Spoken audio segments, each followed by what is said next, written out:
예수께서 무리를 보시고 산에 올라가 앉으시니 제자들이 나아온지라. 입을 열어 가르쳐 이르시되 심령이 가난한 자는 복이 있나니 천국이 그들의 것임이요. 예수께서 눈을 들어 제자들을 보시고 이르시되 너희 가난한 자는 복이 있나니 하나님의 나라가 너희 것임이요. 제가 사진 한 장을 보여드릴게요. 이게 어떤 곳인지 여러분들 아시는 분은 거의 없으실 것 같기는 한데 그래도 한번 보여드리도록 하겠습니다. 자, 여기가 어딜까요? 예, 국립중앙박물관에 거기에 사유의 방이라는 곳에 사진을 제가 여러분들께 보여드리고 있어요. 이 방에 사람들이 가게 되면요, 대단히 놀란다고 합니다. 왜냐하면요, 여기에 거의 전시물이 없다시피 해서 그래요. 넓은 공간에 여러분들 보신 것처럼 국사책에서 본 반과 사유상 딱 2개만 전시되고 있을 뿐입니다. 근데 이상한 거예요. 아무것도 없는데요, 거기 가면 사람이 압도되는 겁니다. 여기가 얼마나 만큼의 크기냐 하면요, 140평 정도 돼요. 그러니까 140평이면 얼마나 크기냐 하면요, 우리 교회 여기 있잖아요. 그쵸? 교회하고 여기 식당하고 사무실하고 저 뒤에 있는 사랑방까지 다 합쳐서 그게 대략 한 75평 정도 되거든요. 그러니까 대략 곱하기 2 정도 되는 겁니다. 자, 그렇게 큰 공간이에요. 그리고 높이도요 4m가 넘어요. 어마어마하게 크죠? 거기에 이 반가사유상 딱 2개만 있습니다. 그런데 빽빽하게 전시물들이 놓여있는 다른 공간에 비해서 여기에 들어오면 사람들이 너무나 압도된다는 거예요. 울림이 있다는 거예요. 그리고 한참 동안 이 자리에 서 있게 된다고 합니다. 왜요? 채워짐이 아니라 비어있는 여백이라는 것이 만들어내는 울림이 너무나 강하기 때문에, 그래서 이런 공간 안에 들어오게 되면 사람이 압도당하게 돼요. 그런데 이게 사유의 방에 대한 이야기만이 아닙니다. 기원전 63년에 로마 장군 폼페이우스가요, 예루살렘을 정복을 했어요. 그리고 성전 안에 들어갔습니다. 자, 이제 성전 안에 들어가기 위해서 밖에 지성소 거기에 서 있었습니다. 로마의 모든 신전 안에는요, 뭐가 들어가 있냐면 우상들이 들어가 있잖아요. 우상을, 형상을 만들어서 거기에다가 전시해 놓다시피 하고 있잖아요. 화려한 조각상과 금으로 만든 거대한 신상들이 있습니다. 그러니까요, 폼페이우스도요, 어떤 생각했겠습니까?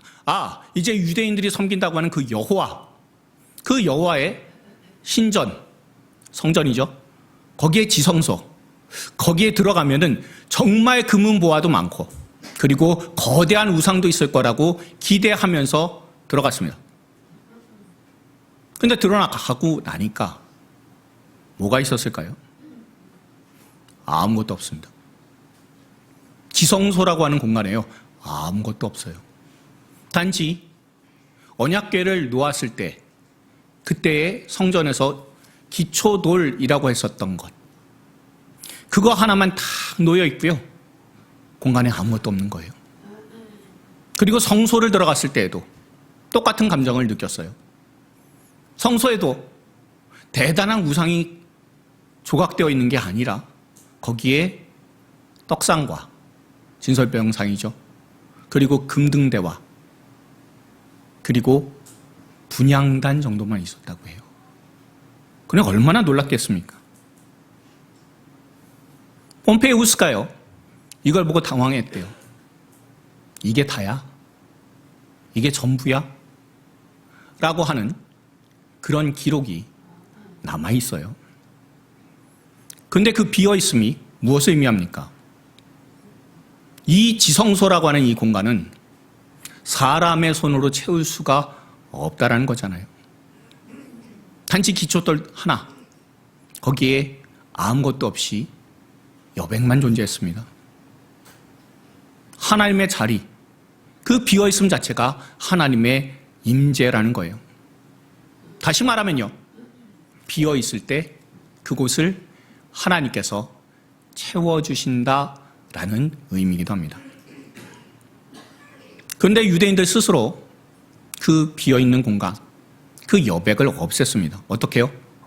멜라카라고 하는 안식일날 지켜야 된다는 39가지 조항, 그 금지 조항을 가지고 가득 채워버림으로 말미암아 하나님의 여지, 하나님의 여백을 막아버린 겁니다. 지난주에 묵상한 것처럼 손 마른 사람이 눈앞에 있어도, 생명이 살아나는 그런 현장이 눈앞에 있어도 멜라카라고 하는 조항이 딱 막아섰어요. 하나님의 일하심을 못 보도록 그렇게 벽을 쳐버렸습니다. 기초돌만 있었던 그런 거룩한 여백을 율법 조항으로 빽빽하게 채워버리고 말았습니다. 오늘 예수님께서 말씀하시는 복이요, 첫 번째 복이요, 바로 이 여백하고 연관이 있어요. 정말 유명한 말씀 아닙니까? 교회를 다닌다고 하면 누구나 들어봤을 법한 말씀이 뭡니까? 심령이 가난한 자는 복이 있다고, 그런 사람에게 천국이 임하게 된다고 예수님께서 말씀하신 것, 정말 잘 아는 말씀이잖아요. 그런데 이 말씀이 주는 의미가 무엇인지 우리가 오늘 깊이 한번 묵상해 보도록 하겠습니다. 마태복음 5장 1, 2절 한번 보십시오. 예수께서 무리를 보시고 산에 올라가 앉으시니 제자들이 나온지라 입을 열어 가르쳐 이르시되 라고 되어 있어요. 예수님께서 무리를 보셨습니다. 많은 무리들이 왔어요. 그런데 산에 올라가셨습니다. 그러자 제자들이 예수님께로 나와왔어요.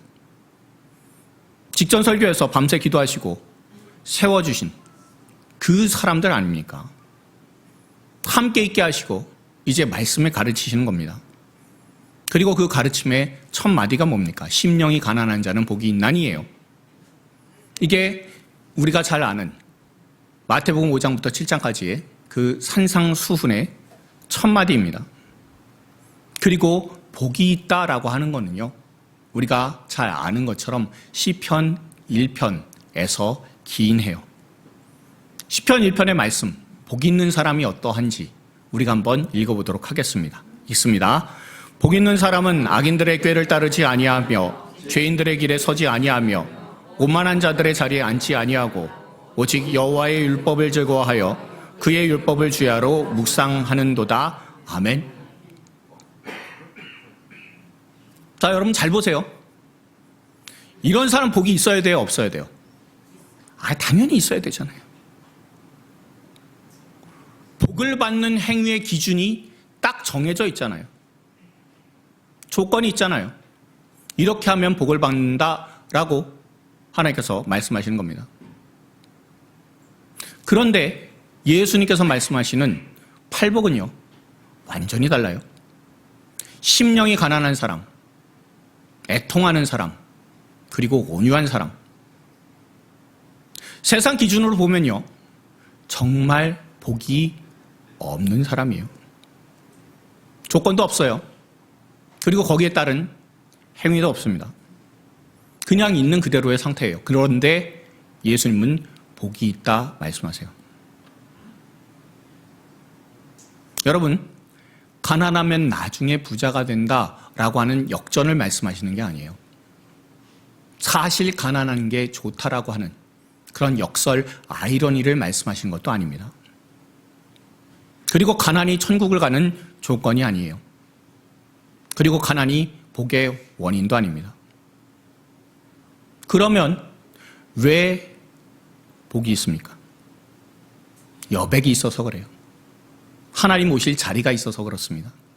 말씀을 들을 수 있는 자리가 있기에 그래서 복이 있다라고 하시는 거예요.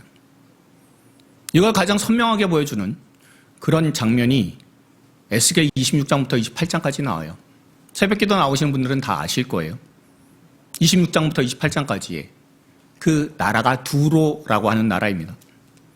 두로는 도시 국가입니다. 그런데 이 두로라고 하는 나라가 굉장해요.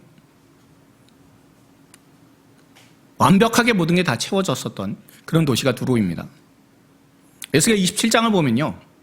거기에 두로가 얼마나 유명하냐면 이 나라 자체가 원래 수입하고 수출로 먹고 사는 나라예요. 그런데 이 중개무역을 하는 이 나라가 품목과 그리고 대상의 나라들이 정말 많아요. 스페인에서 은과 철을 가져왔습니다. 그리스에서는 노예와 녹그릇을 갖고 왔어요. 아라비아에서는 양과 염소를 가지고 왔습니다. 다시 말하면 지중해 전체가요, 두로의 시장이었습니다. 유럽과 아프리카와 중동, 거기에서 모든 것들을 가져다가 팔아서 그래서 이익을 남겼습니다. 그러니 부족한 게 없어요. 여백이 하나도 없는 거예요. 그런데 그 여백이 없음, 꽉 채워짐이 그 끝이 어디로 갔는지 우리가 에스겔 28장 2절의 말씀을 한번 읽어보도록 할게요. 읽겠습니다. 인자야 너는 두로 왕에게 이르기를 주 여호와께서 이같이 말씀하시되 네 마음이 교만하여 말하기를 나는 신이라 내가 하나님의 자리 곧 바다 가운데 앉아 있다 하도다. 내 마음이 하나님의 마음 같은 채할지라도 너는 사람이요 신이 아니거늘. 아멘. 여러분 에스겔이요 이 내용들을 분명히 선언을 하면서 이 두로라고 하는 나라에 대해서 확실하게 말씀하는 게 있어요. 이 두로라고 하는 나라는요, 아까도 말씀드린 것처럼 지중해 안에 있는 그런 모든 나라들이 자기의 무역 상대국이잖아요. 그러니까 얼마나 이 사람들이 바쁘게 살았겠습니까? 정신없이 바쁘게 사는 거예요. 열심히 살았어요.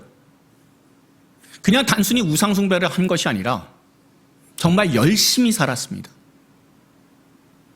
그런데 그 열심히 산 그 삶 가운데 하나님이 계셔야 하는 자리가 없는 거예요. 자신의 삶을 돈으로, 자신의 행복으로, 만족으로 채워나가니까 삶에 빈자리가 하나도 없습니다. 삶에 빈자리가 없으면요, 하나님 필요합니까? 필요 없어요. 자신의 삶에 여백이 없으니까, 부족함이 없으니까 하나님께서 계실 자리도 없는 거예요. 그러니 스스로 뭐가 돼요? 나는 신이라 라고 얘기하게 되잖아요. 두로가 하나님의 자리를 스스로 차지해버린 겁니다. 그러면 그 끝이 어떻게 될까요? 그게 에스겔 26장 4절의 말씀인데요. 거기에 너를 맨바위가 되게 하겠다라고 하세요. 옛날에 개역 한글에서는 맑은 반석, 그러니까 깨끗하게 닦아놓은 바위가 되게 하겠다라고 말씀하셨던 거예요. 하나님께서 이 두로를 어떻게 만드셨냐면 나중에 두로가 망하게 돼요. 그리고 나서 작은 어촌으로 전락하게 됩니다. 그리고 이곳에 바위에 어부들이 고기잡이나 갔다가 그랬다가 그물을 말려야 되잖아요. 그럼 말리는 장소가 된 곳이 바로 이 두로라고 하는 나라입니다. 자발적으로 비워내지 않으면요, 결국 하나님께서 비우시게 돼요. 폼페이우스가 황당하게 바라봤었던 그 지성소의 텅 빈 공간처럼 두로도 완전히 텅 비어버린 겁니다. 그런데 그 비어짐의 성격이 다른 거예요. 텅 빈 지성소는 하나님께서 채우시는 자리였습니다. 그러나 꽉 찬 두로는 하나님이 비워내시는 자리가 된 겁니다. 이게 2000년 전에 두로만의 이야기가 아닙니다. 지금 우리 안에 살아있는 이야기이기도 해요. 요즘 MZ세대, 그러니까 20대, 30대에게 가장 인기 있는 종교가 뭔지 아세요? 어디일까요? 불교입니다. 힙하다는 얘기 들어보셨어요? 인기 있다라는 의미, 그것을 젊은 사람들은 힙하다라고 얘기해요. 인기 있고 유행이 아주 보기 좋다라는 거죠. 독경을 하는데요, 우리도 성경 읽는 것처럼 거기도 자기들의 불교 경전 읽을 거 아니에요. 근데 읽는데 랩처럼 읽어요. 교리를 처세술로 포장을 합니다. 그런데 불교의 출발이 어디입니까? 비우는 거에서 출발해요. 들어보셨을 만한 얘기가 이거잖아요. 색즉시 공이요. 비어 있음이라는 거잖아요. 비어 있는 걸 되게 강조하는 게 불교입니다. 자기를 비우고 욕망을 비우고 집착을 비우는 게 불교의 본질이에요. 그런데 그 비움의 종교가 채움의 종교가 되어버렸어요. 비운 자리에 자신들의 콘텐츠를 채워 넣기 시작했습니다. 여백이라는 게 사라졌어요. 이거는요, 단순히 불교만의 이야기가 아닙니다. 우리의 신앙도 동일해요. 경험으로 채우고, 헌금으로 채우고, 봉사로 채우고, 연륜으로 채우고, 여백이 없어요. 열심히 나는 신앙생활 하는데 하나님이 없으신 거예요. 말씀이 들어올 자리가 없는 거예요. 바리새인들이 바로 정확히 이 모습이었습니다. 정말 율법으로 가득 찼어요. 그런데 여백이 없습니다. 그러니 말씀이 육신이 되셔서 오신 그 예수님의 말씀 듣지 않죠.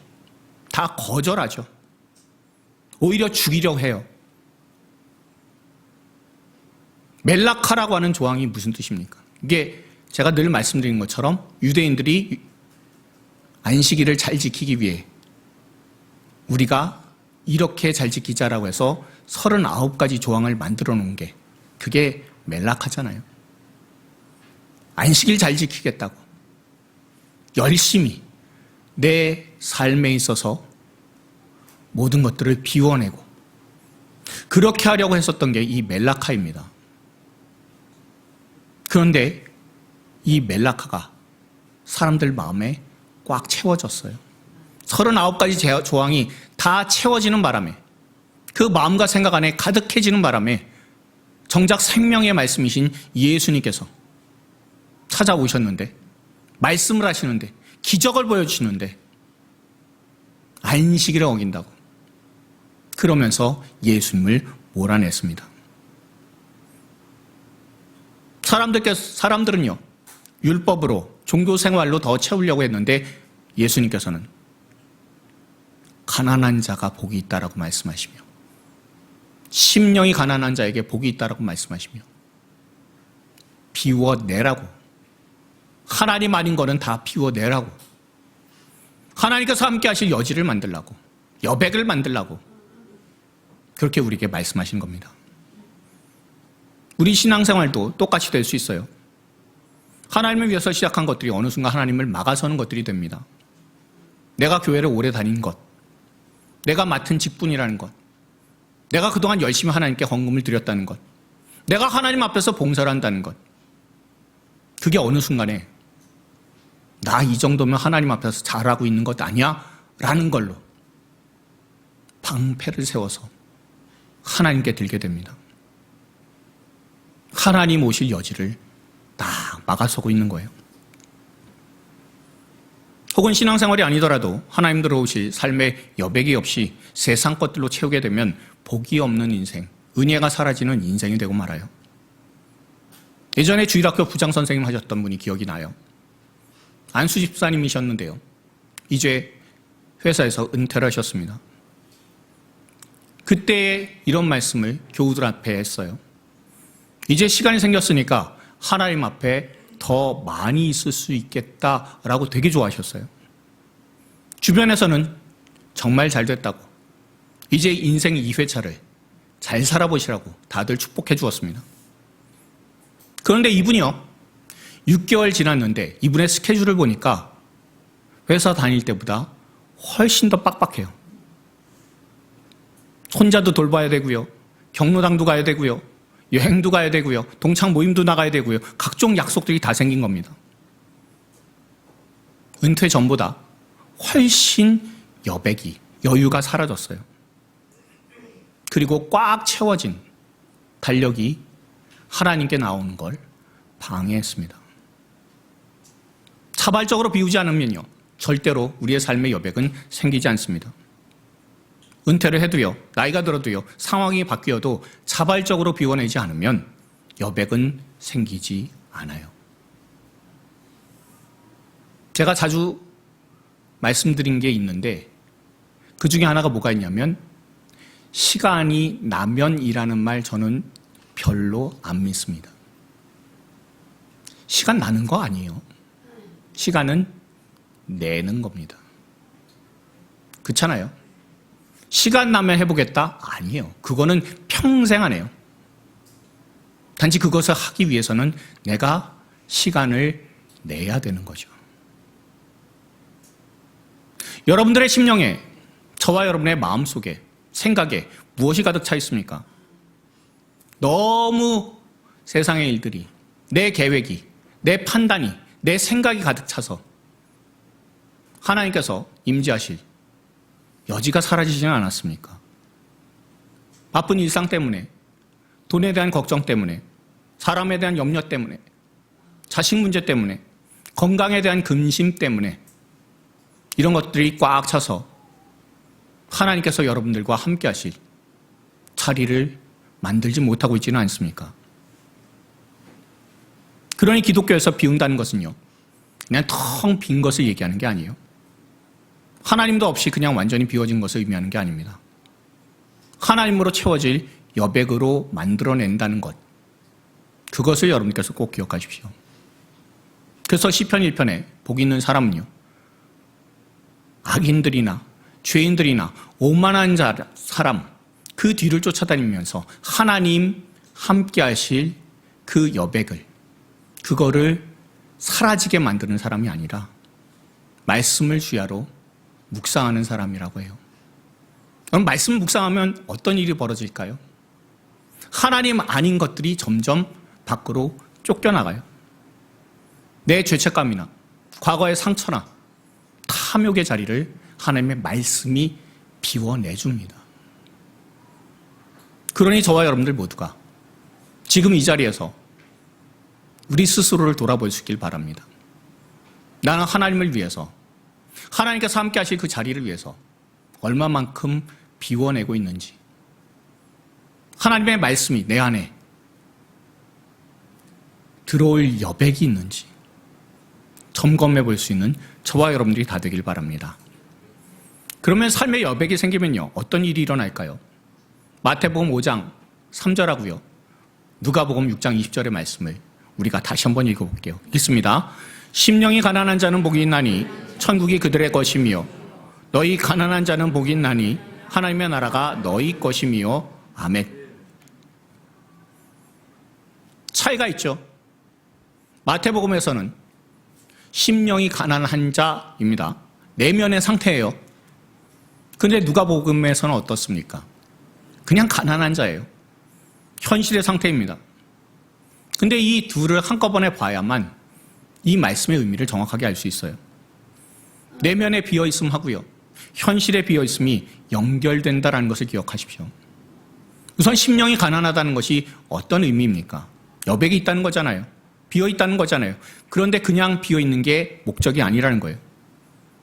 조금 전에도 말씀드린 것처럼 하나님의 말씀, 하나님이 오실 자리, 그 자리 여백이 있다라는 게 심령이 가난하다라는 거예요.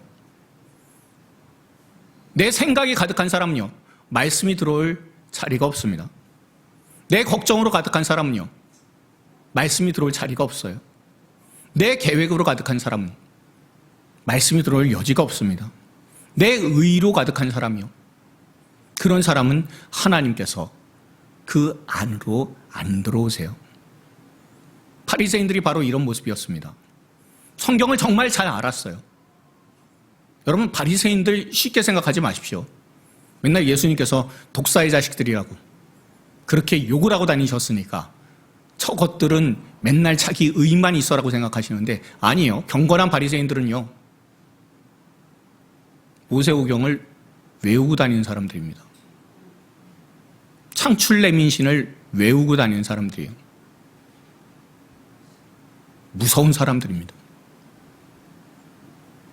그런데 그걸 율법화해서 마음에 담아두니까, 그러니 예수님께서 말씀하셔도 거절하죠. 그런데 심령이 가난한 사람은 달라요. 저는 아무것도 없습니다. 저는 충분하지 않습니다. 저는 아무것도 모릅니다라고 이렇게 여백을 만들어내요. 그리고 이 여백 안으로 하나님께서 오시는 겁니다. 하나님께서 채우시는 거예요. 로마 장군이던 폼페이우스가요, 황당하게 바라봤었던 그 지성소요, 거기는 하나님만이 채우실 수 있는 분명한 공간이 있다라고, 너희들도 하나님만이 채울 수 있는 곳이 존재한다라고, 그것을 분명히 알게 되는 것이 지성소잖아요. 그러니까 심령이 가난하다라는 것은요, 자기를 혐오하는 게 아니에요. 나는 십자가에서 보혈을 흘리셔서 나를 살리신 우리 주 예수님이 없으면 나는 만족하지 못한다라는 의미가 바로 심령이 가난하다라는 뜻이에요. 그런데요, 심령이 가난한 사람 이해가 되잖아요. 누가복음에서는 그냥 가난한 사람이에요. 이 사람이 왜 복이 있습니까? 가난이 복의 조건이 아니잖아요. 가난 자체가 좋은 것도 아니에요. 가난은 고통이에요. 그런데 경제적으로 가난한 사람, 이 사람에게는 여백이 생기는 겁니다. 스스로 내가 채울 수가 없으니까 손을 내밀어야 되잖아요. 말씀 앞에 앉을 수밖에 없게 돼요. 그럼 잘 생각해 보십시오. 예수님께 많은 사람들이 평일날 모였다라고 한번 생각을 해 보십시오. 어떤 사람들이었을까요? 평일날 예수님께 하루 종일 나와 있는 사람들이요, 어떤 사람들이었겠습니까? 일 없는 사람들이잖아요. 가난한 사람들이었을 거예요. 누가 예수님 계신 산까지 평일날 찾아옵니까? 일은 없고 가난한 사람들이 예수님을 찾아왔을 겁니다. 하지만 그 가난함이 예수님을 찾게 만들었잖아요. 세상이 이 가난한 사람들을 붙들어주지 못하니까 예수님께 몰려들게 돼요. 반면에 누가복음 6장 24절 우리가 한번 읽어보도록 하겠습니다. 읽습니다. 그러나 화 있을진저 너희 부요한 자여, 너희는 너희의 위로를 이미 받았도다. 아멘. 부유한 게 왜 화입니까? 왜 저주예요? 부유하다는 것, 경제적으로 넉넉하다는 것, 그 자체가 죄가 아니잖아요. 부유함이 하나님의 복일 수도 있어요. 그런데 그 부유함, 꽉 차 있음이 하나님께서 함께 하실 여지를 사라지게 만들어요. 내가 내 돈 갖고 다 채울 수 있는데, 그러니까 하나님께서 그 자리에 임재하시지 않죠. 그리고 내 돈 갖고 해결하면 된다고, 내 물질 많은데 이거 갖고 처리하면 된다고, 그러니 하나님 절대 안 찾습니다. 하나님 오실 자리가 없어요. 두로가 되어버린 겁니다. 그러면 심령이 가난한 사람, 실제 가난한 사람에게 있어서 천국이 그들의 것이며 라고 하는 것이 무슨 뜻이겠습니까? 제가 늘 말씀드려요.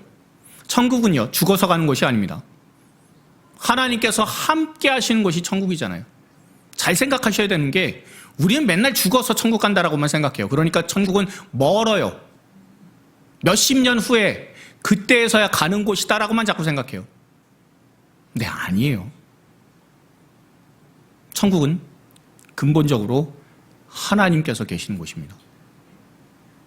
하나님께서 함께 하신다라고 하면 그곳이 천국이 된다라는 의미이기도 해요. 복이 있다라는 것은요, 헬라어로 마카리오스라는 단어를 씁니다. 이게 어떤 의미를 갖고 있냐면 하나님의 임재 가운데 있다라는 뜻이기도 해요. 하나님 오시는 것, 말씀이 채워지는 게 그래서 복이 있다라는 거예요. 그러니까 복의 순서가 이렇게 됩니다. 가난해요.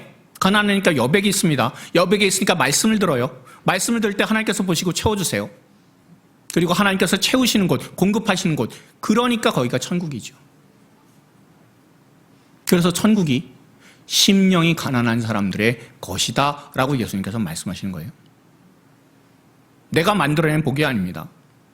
하나님께서 일방적으로 오시는 복이에요. 여러분들, 구약에 나오는 복 혹은 축복이라는 걸요, 어떤 단어로 바꾸면 이게 더 잘 와닿는지 제가 전에 한번 말씀드린 적이 있는데 기억나세요?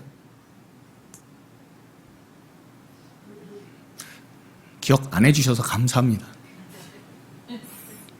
그래서 저도 이렇게 말로 먹고 살 수가 있어요. 자, 다시 한번 말씀드릴게요. 구약에 나오는 복하고요. 혹은 축복을 그거를 신약의 언어로 바꾸면 되는데 그 신약의 언어가 은혜입니다. 잘 생각해 보세요. 심령이 가난한 자는 은혜가 있나니. 그 은혜가 뭐예요? 천국이 그들의 것이에요. 은혜잖아요. 가난한 게 조건이 아니라는 겁니다. 여백이 있을 때 하나님께서 은혜로 채워주시는 것, 그게 바로 복이라는 거예요.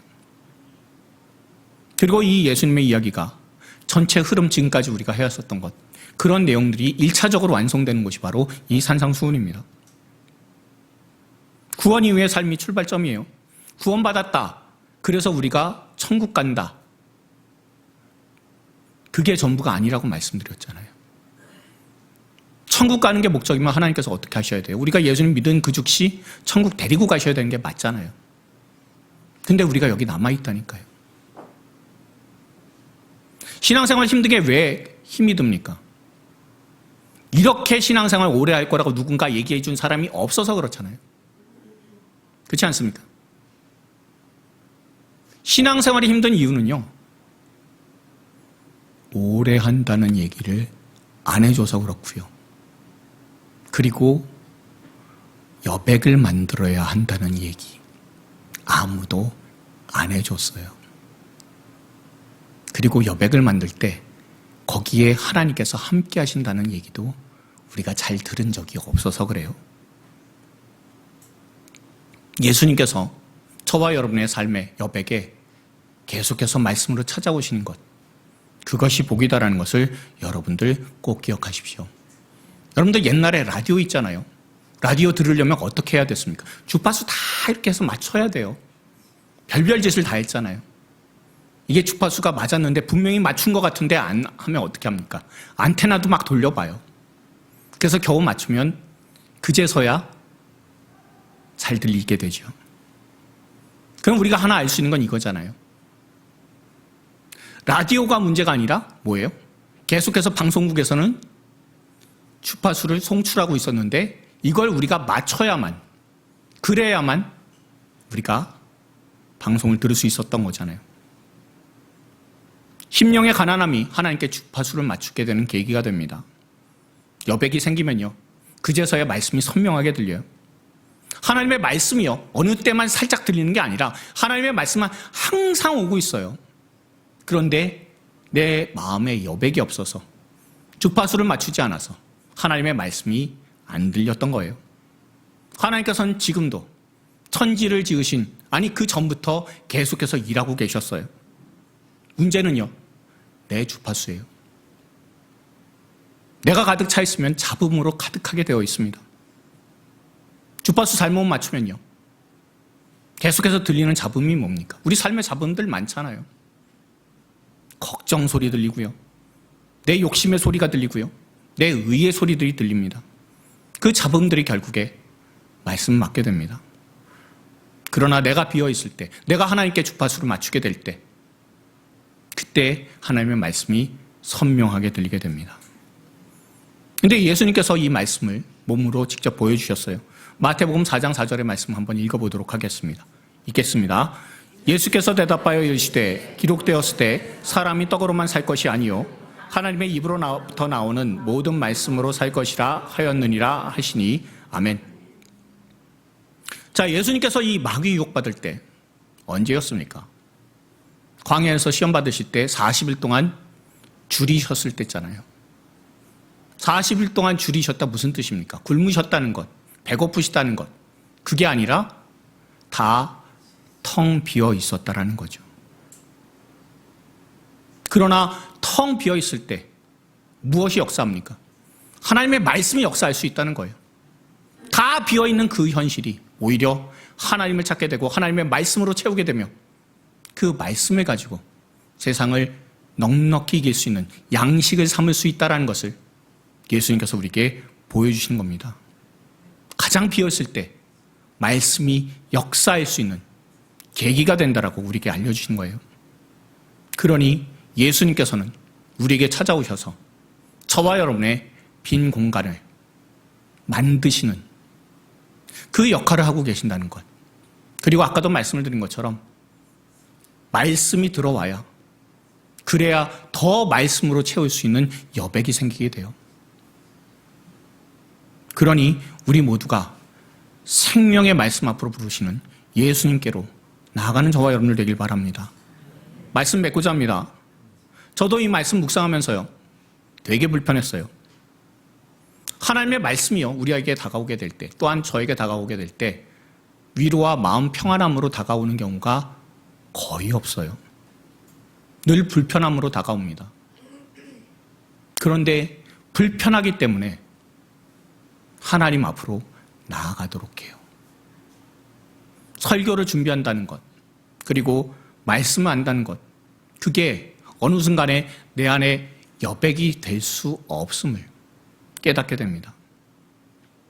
말씀 많이 안다는 거 하고요, 말씀이 들을 수 있는 그 여백이 있다는 건 다른 거예요. 바리새인들이 말씀 몰라서 예수님 죽이려고 한 게 아니잖아요. 자신들이 갖고 있었던 그 의로 말미암아, 율법으로 말미암아 하나님의 말씀이 임하게 되실 여백을 만들지 못해서, 그래서 결국에 하나님의 말씀을 밀어냈잖아요. 믿음이 아니라 종교심으로 가득 차게 되어서 말씀이 육신이 되어서 찾아오신 예수님을 밀어낼 수밖에 없었던 겁니다. 아까도 말씀드린 사유의 방이 사람들에게 충격을 주는 이유가 무엇입니까? 비어 있어서 그래요. 폼페이우스가 찾아간 지성소가 충격을 준 이유가 무엇입니까? 비어 있어서 그렇습니다. 하나님께서 임재하시고 함께 하실 수 있는 그 여백이 있기에, 그것이 바로 폼페이우스에게는 굉장히 큰 충격이지만, 우리가 그 상황에 대해서 묵상할 때는 비어 있어야만 하나님께서 함께 하실 수 있는 여백이 생기는구나라는 것을, 그리고 거기에 하나님께서 말씀으로서 임재하시는구나라는 것을 우리가 알게 돼요. 도로가 맨바위가 된 이유가 무엇입니까? 돈과 탐욕과 자신의 계획과 성공 신화로 가득 채워서 하나님께서 오실 자리가 없었기 때문에 결국 망하게 돼요. 그러니 오늘 이번 주에 두 가지만 결단하셨으면 좋겠습니다. 오늘 예배를 마치고 집으로 돌아가시는 길에 조용히 여러분들의 마음 속에, 여러분들의 생각 속에 이 질문 한번 해보셨으면 좋겠어요. 지금 내 안에 하나님의 말씀이 들어오지 못하게 막고 있는, 여백을 없애고 있는 게 과연 무엇인지 한번 깊이 묵상해 보실 수 있길 바랍니다. 그게 걱정일 수도 있고요, 내 계획일 수도 있습니다. 내 의일 수도 있고요, 과거의 내 상처일 수도 있어요. 그리고 내 욕심일 수도 있습니다. 그게 바로 유대인들의 멜라카, 그것과도 똑같은 게 저와 여러분에게도 있을 수 있습니다. 그게 하나님을 막아서고 있어요. 그게 무엇인지 정확하게 우리가 파악을 해볼 수 있길 바랍니다. 그리고 하나님께서 두로를 비우시는 것처럼 여러분들께 강제로 비우시려고 하시기 전에 먼저 자발적으로 내려놓을 수 있는 저와 여러분들이 되길 바랍니다. 그리고 이번 주 하루 살아가실 때요, 하나님 앞에서 여백의 시간을 만들어 주실 수 있길 바랍니다. 그냥 여백의 시간을 만든다고 해서 텅 비어있는 시간이 아니라 그 여백에 채워나가시는 하나님의 말씀을 붙들어 볼 수 있길 바랍니다. 하나님의 말씀을 붙들어 볼 수 있는 그 시간을, 새벽이건 아니면 새벽이 제일 좋아요, 아니면 여러분들의 삶에서 잠깐이라도 10분이라도 기도하면서 그 여백의 시간을 누려보실 수 있길 바랍니다. 그때에 하나님께서 임하시고, 그리고 예수님께서 함께 해주심으로 정말 복 있는 인생으로 저와 여러분들을 만들어 나가신다는 것을 꼭 붙드실 수 있길 바랍니다. 예수님께서 산에 오르셨을 때 제자들이 뭐 갖고 나왔다라고 되어 있지 않아요. 빈손으로 나왔습니다. 그러나 그 빈손에 주님께서는 말씀으로 채워주시게 돼요. 그리고 우리도 그 예수님 앞에 빈손으로 나가, 여백이 있는 채로 나가 하나님께서 함께 하시는 그 여지를 만들고, 그리고 그것을 통해서 하나님께서 내 삶에 함께 하심을, 모든 그 놀라운 은혜를 체험할 수 있는 정말 복 있는 인생, 은혜에 넘치는 인생들이 다 될 수 있기를 주님의 이름으로 축원드립니다. 자, 우리 주변에 계신 분들한테 한번 이렇게 권면해 주셨으면 좋겠습니다. 주님, 제가 듣는 자리에 서기를 원합니다. 자, 한 번 더요. 주님과 함께할 여백을 확보하겠습니다. 마지막으로 한 번 더요. 늘 예수님께로 나아갑시다. 꼭 하나님이 함께 하시는 그 여백을 만들어 나가고 그 여백 가운데 하나님의 말씀으로 채워나가서 더욱더 하나님과 동행하시는 하나님의 거룩한 백성들 다 될 수 있기를 주님의 이름으로 축원드립니다.